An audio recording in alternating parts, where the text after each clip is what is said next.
돈을 가장 잘 버는 회사는 결국 주가가 오른다. 뭐 이런 믿음이 있잖아요. 그렇죠. 거의 공식처럼 다들 생각하죠. 그런데 시장은 가끔 그 믿음을 아주 서늘하게 깨트리곤 합니다. 바로 2025년 12월 12일 알파벳처럼요.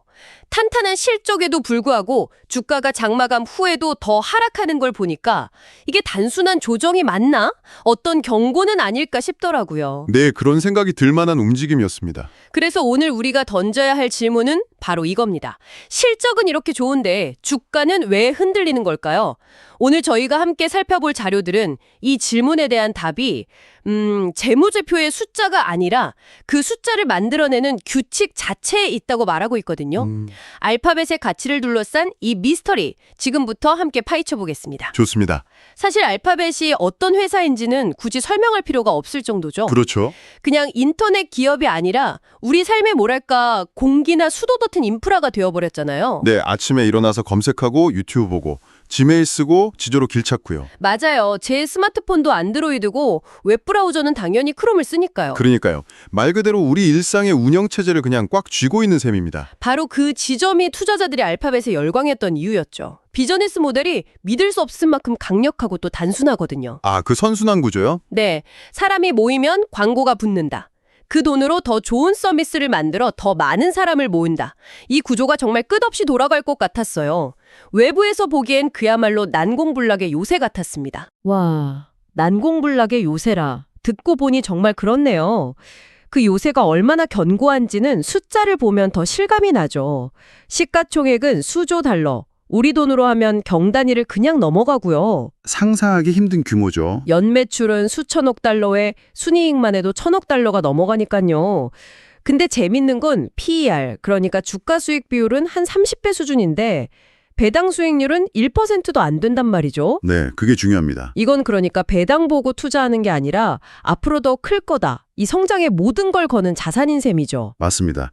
그런데 2024년 실적을 좀 더 깊게 들여다보면 투자자들을 더 흥분시키는 패턴이 하나 보입니다. 어떤 건가요? 매출 증가율은 10%대 중반인데 순이익 증가율은 30%대 중반으로 훨씬 가파르다는 점이에요. 아, 돈을 버는 속도보다 이익이 남는 속도가 더 빠르다. 바로 그겁니다.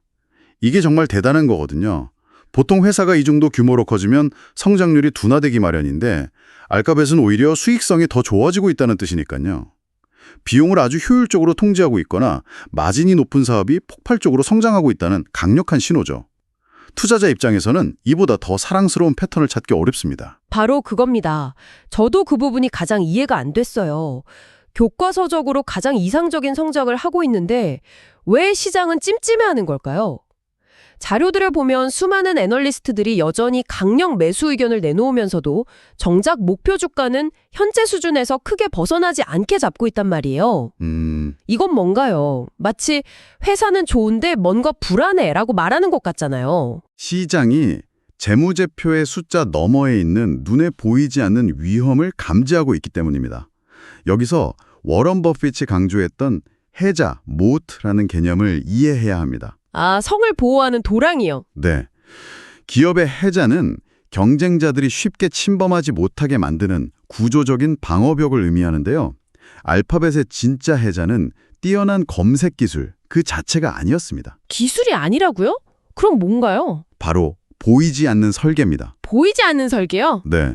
우리가 스마트폰을 처음 샀을 때 기본 검색 엔진이 구글로 설정되어 있는 것. 브라우저 주소창에 아무 단어나 치면 저절로 구글 검색으로 연결되는 것.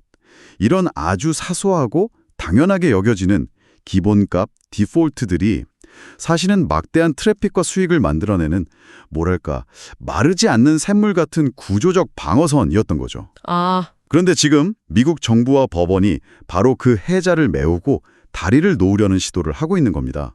그게 바로 그 유명한 반독점 소송이군요. 자료에 나온 타임라인을 따라가 보니까 시장의 긴장감이 어떻게 고조되었는지 보이더라고요. 2023년 9월에 미국에서 재판이 본격적으로 시작됐고요. 여기서 투자자들이 가장 두려워하는 지점이 나옵니다. 이 재판이 단순한 벌금 문제로 끝나지 않을 수 있다는 점이에요. 벌금으로 끝나지 않는다. 보통 기업이 규제에 걸리면 거액의 벌금을 내고 합의하는 경우가 많죠. 그건 투자자 입장에서 이번 분기에 비용이 좀 늘겠구나 하고 계산기에 두드려 볼 수 있는 일회성 비용입니다. 예측이 가능하죠. 그쵸. 그냥 지나가는 이벤트 정도로 생각할 수 있겠네요. 하지만 반독점 소송의 끝은 구조적 처방으로 이어질 수 있습니다. 구조적 처방. 이건 벌금과는 차원이 다른 문제예요. 회사가 돈을 버는 방식, 즉 비즈니스 모델 자체를 바꾸라는 명령이거든요.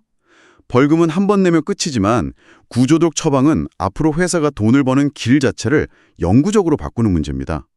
이건 미래 현금 흐름의 근간을 흔들 수 있다는 뜻이라 투자자들은 값을 매기기가 아주 어려워집니다. 그러니까 이건 과속 땅지를 떼는 수준이 아니라 아예 도로의 차선을 줄이거나 속도 제한을 영구적으로 바꿔버리는 것과 같은 거군요. 네, 아주 정확한 비유입니다. 시간이 흘러서 2024년 8월에 법원 판단이 나오고 2025년 들어서는 구체적으로 어떤 조치를 취할지 정하는 구제조치 재판이 이어지면서 공포가 더 커졌다고 나와 있네요. 맞습니다.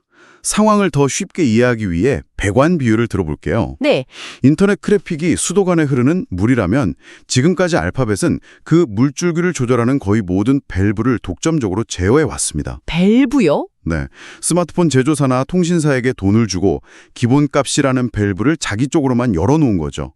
그런데 이제 정부가 법원을 통해 그 밸브를 직접 만지거나 다른 회사들도 밸브를 설치할 수 있게 하겠다는 겁니다. 와, 밸브를 정부가 직접 만진다. 생각만 해도 아찔하네요. 밸브가 아주 조금만 잠겨도 수돗 물량은 확 줄어들 수 있으니까요. 결국 이 가능성 하나만으로도 시장은 알파벳이 똑같이 1,000억 달러를 벌어와도 근데 저 밸브가 잠기면 내년엔 800억 달러가 될 수도 있잖아 하면서 가치를 할인하기 시작했다. 이렇게 이해하면 되겠군요. 정확합니다. 불확실성은 미래 이익의 가치를 깎아내리는 가장 강력한 요인이니까요. 그런데 정부 규제라는 이 거대한 폭풍우만으로도 정신이 없는데 자료를 보니까 전혀 예상치 못한 곳에서 또 다른 번개가 쳤더라고요. 아, 프랑스 사건 말씀이시군요. 네, 2025년 12월 프랑스에서 알파벳 자산 일부가 동결되었다는 소식 말입니다. 이건 대체 무슨 이야기인가요? 그 사건이야말로 시장의 불안감을 증폭시킨 결정적인 계기 중 하나였습니다. 사실 동결된 금액 자체는 약 1억 유로, 우리 돈으로 1,400억 원 정도입니다. 잠깐만요. 1억 유로요? 알파벳이 하루에 버는 이자만 해도 그보다 많을 것 같은데요. 그 정도 금액에 시장이 이렇게 민감하게 반응했다는 게 잘 믿기지 않는데요. 제가 뭘 놓치고 있는 건가요? 네, 맞습니다. 금액이 문제가 아니었기 때문입니다. 시장이 주목한 건 금액의 크기가 아니라 그 절차의 낯설음과 예측 불가능성이었습니다. 낯설음이요? 네. 일반적인 기업 분쟁은 계약 위반이나 세금 문제처럼 정해진 법의 테두리 안에서 예측 가능한 절차를 따릅니다. 하지만 이번 자산 동결은 러시아 관련 판결과 얽혀 있었어요. 아, 국가 간의 갈등, 경제 제재, 사법 관할권 충돌 같은 지정학적 변수가 기업의 자산에 직접 영향을 미친 겁니다. 이건 통상적인 기업 리스크와는 차원이 다른 문제죠. 이제 좀 알겠습니다. 평범한 교통사고가 아니라 외교 분쟁에 휘말린 것과 같은 거군요. 바로 그렇습니다. 그래서 투자자들이 이 사건을 보면서 몇 가지 아주 합리적인 공포 시나리오를 떠올리기 시작했다는 거군요. 자료들을 종합해서 제가 한번 정리해 볼게요. 첫째, 선례 확장 가설. 이번 일이 선례가 되어서 다른 나라에서도 정치적인 이유로 글로벌 기업의 자산을 툭하며 묶어버릴 수 있다는 공포. 맞죠? 네, 맞습니다. 둘째는 글로벌 플랫폼의 표적화 가설. 국제적인 갈등이 심해질 때마다 알파벳이나 애플 같은 초국가적 기업들이 상징적인 볼모나 표적이 될 수 있다는 위험. 그렇죠. 그리고 마지막 셋째가 가장 무서운 것 같은데 할인율 재평가 가설. 이런 식으로 어디서 터질지 모르는 리스크는 측정 자체가 불가능하니까 투자자들이 이 회사에 투자하려면 훨씬 더 높은 안전마진이 필요해라고 요구하게 된다는 거죠. 결국 똑같은 이익을 내더라도 주가는 더 낮게 평가될 수밖에 없고요. 완벽하게 정리하셨네요. 결국 프랑스 자산 동결 사건은 당장 회사의 돈줄을 끊는 사건이 아니라 알파벳이라는 기업의 가치를 평가하는 계산기 자체를 흔들어버린 사건으로 해석된 겁니다. 리스크의 종류가 달라졌다. 네, 그렇게 본 거죠. 정말 복잡하네요. 규제 리스크에 지정학적 리스크까지. 그런데 이걸로 끝이 아니죠. 이 모든 걸 더 복잡하게 만드는 최종 보스, 인공지능 AI라는 변수가 등장합니다. 네, AI가 등장하죠. 물론 AI는 알파벳에게 엄청난 기회이기도 하잖아요. 투자자들이 기대하는 긍정적인 시나리오는 명확하죠. AI 기술로 검색 품질과 광고 효율을 기가 막히게 높이고 클라우드 사업에서 더 많은 기업 고객을 유치하는 그림. 이게 실현되면 지금의 우려들은 다 잊혀질 수도 있는 거 아닌가요? 물론입니다. 그게 바로 낙관론의 핵심이죠. 하지만 동전의 양면처럼 AI는 엄청난 비용을 동반하는 괴물이기도 합니다. 비용이요? 네. AI를 구동하려면 상상을 초월하는 규모의 데이터 센터와 연산 능력이 필요하고 이건 막대한 전기료와 설비 투자 비용으로 이어집니다. 또 AI 학습 데이터와 관련된 저작권 소송처럼 과거에는 없었던 새로운 법적 비용도 계속 발생할 수 있고요. 여기서 아까 나눴던 이야기가 다시 연결되네요. 네. 앞서서 알파벳의 가장 매력적인 지점이 매출 증가율보다 이익 증가율이 훨씬 가파르다는 점이라고 하셨잖아요. 그렇죠. 그런데 AI가 바로 그 아름다운 공식을 망가뜨릴 수도 있다는 거군요. 돈은 더 버는데 쓰는 돈이 더 빨리 늘어나는 상황이 올 수도 있으니까요. 바로 그겁니다. AI가 매출을 15% 늘려줬는데 비용이 20% 늘어났다면 결국 이익은 줄어들게 되죠. 네. 여기에 앞서 말한 반독점 규제로 기본값이라는 안정적인 수입원까지 흔들린다고 생각해 보세요. 시장은 알파벳의 성장을 제약 속의 성장으로 평가하게 됩니다. AI라는 엄청난 기대감도 있지만 그 기대를 깎아내리는 규제와 비용이라는 요인도 함께 커지는 아주 미묘하고 불안정한 균형 상태에 놓이게 되는 겁니다. 그렇군요. 이 모든 복잡한 배경을 머릿속에 넣고 다시 2025년 12월 12일의 주가로 돌아와 보죠. 이날 주가가 장중에 306달러대까지 밀렸다가 315달러 근처까지 반등하는 등 하루 변동폭이 꽤 컸습니다. 네, 변동성이 컸죠. 이건 결국 시장 참여자들의 생각이 얼마나 극명하게 엇갈리는지를 보여주는 장면이네요. 한쪽에서는 그래도 펀더멘털은 견고하고 AI라는 미래가 있잖아 하면서 저가 매수에 나서고 다른 한쪽에서는 규제와 지정학적 리스크, AI 비용 문제를 생각하면 지금도 비싸 하면서 매도하는 힘겨루기가 벌어진 거군요. 맞습니다. 이럴 때 이동평균선이 어떠니 RSI가 어떠니 하는 기술적 지표를 이야기하는 건 큰 의미가 없습니다. 그건 현상의 결과일 뿐 본질적인 원인이 아니니까요. 진짜 이유는 지금까지 우리가 논의한 이 거대한 서사, 즉 내러티브의 싸움에 있습니다. 반독점 규제가 정말 알파벳의 수익 구조를 망가뜨릴 것인가? 프랑스 자산 동결 같은 지정학적 리스크가 또 터질 것인가? 그리고 가장 중요한 AI가 막대한 비용을 넘어서 확실한 이익으로 연결될 것인가? 이 질문들에 대한 시장의 믿음이 한쪽으로 기울기 전까지 주가는 계속해서 이 힘겨루기를 이어갈 수밖에 없습니다. 그렇다면 이 자료들을 바탕으로 우리가 실질적인 투자 전략의 힌트를 얻는다면 어떤 게 있을까요? 워낙 변수가 많아서 쉽지는 않겠지만요. 자료들은 몇 가지 중요한 가격대를 기준으로 시장의 심리를 읽어볼 수 있다고 제시합니다. 단기적으로는 300달러대 초반, 구체적으로는 307달러 부근이 무너지지 않는지가 아주 중요해 보입니다. 307달러요? 네, 이 선은 최근에 혼란 속에서도 매수세가 들어왔던 자리거든요. 만약 여기가 무너진다면 투자 심리가 생각보다 더 약하다는 신호로 해석될 수 있겠죠. 일종의 심리적 마지노선이군요. 그럼 위쪽으로는요? 위쪽으로는 314달러에서 315달러 선을 확실하게 회복하는 게 첫 번째 관문입니다.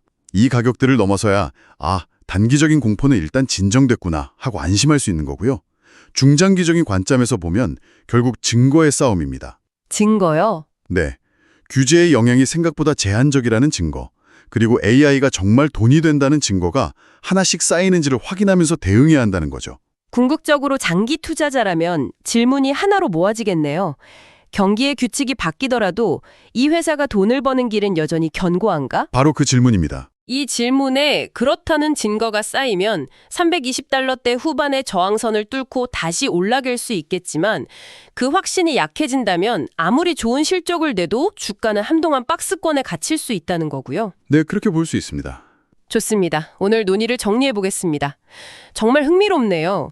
결국 알파벳을 둘러싼 지금의 싸움은 실적이 좋냐 나쁘냐를 두고 벌어지는 게 아니라 그 엄청난 실적을 만들게 해준 길 자체를 두고 벌어지는 싸움이 되었습니다. 맞습니다. 그리고 그 길, 즉 게임의 규칙이 다시 안정될 때까지 시장은 아무리 좋은 숫자가 나와도 의심의 눈초리를 거두지 않을 겁니다. 주가의 미스터리는 재무제표의 숫자에서 나오는 게 아니라 그 숫자가 만들어지는 규칙에서 나오기 때문이죠. 아, 규칙이 안정되면 시장은 다시 숫자를 전적으로 믿게 될 것이고 규칙이 계속 흔들린다면 시장은 똑같은 숫자에도 더 낮은 값을 매길 수밖에 없습니다. 네. 청취자분들께 마지막으로 생각할 거리를 하나 던져드리고 싶습니다. 앞으로 알파벳의 실적 발표를 보실 때 얼마나 벌었나라는 질문보다 어쩌면 더 중요한 질문은 이것일 겁니다. 이 회사가 사업을 하는 운동장의 규칙이 안정되고 있는가? 알파벳은 지금 바로 그 거대한 갈림길 위에 서 있습니다.